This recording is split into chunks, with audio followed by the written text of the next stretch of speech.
In every wound type, the healing process runs through a cascade of phases, which partly overlap in time.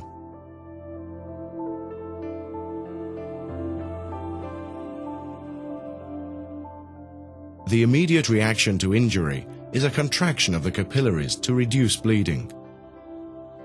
Red blood cells and platelets released from damaged blood vessels flow into the wound, aggregate, and produce a plug or clot in the wound.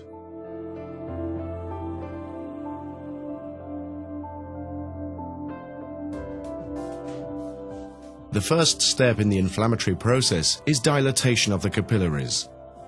Increased permeability of the capillary allows serum and white blood cells to migrate into the wound area.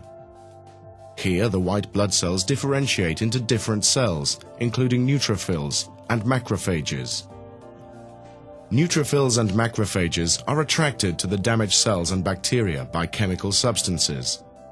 They become phagocytic and engulf dead tissue and bacteria. Once all the dead tissue is eliminated, the inflammation gradually subsides.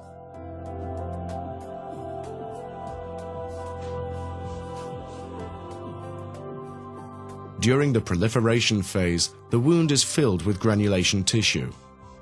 Granulation tissue consists of newly formed capillaries and connective tissue. The formation of new capillaries, angiogenesis, ensures that nutrients are supplied for granulation tissue formation and is essential for wound healing.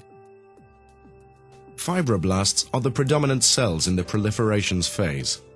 They migrate into the wound site from the surrounding tissue and start to multiply.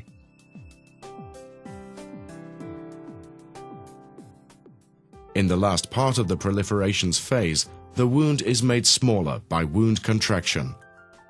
Wound contraction is brought about by specialized fibroblasts with contractile properties called myofibroblasts.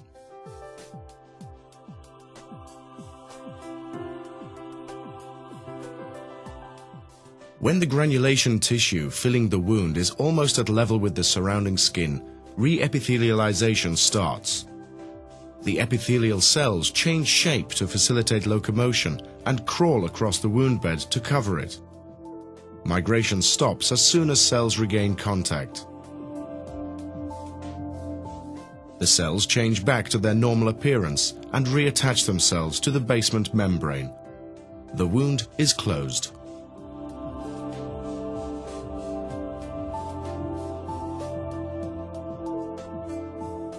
The transition from granulation tissue to scar tissue involves reorganization and maturation of collagen fibers to maximize tensile strength.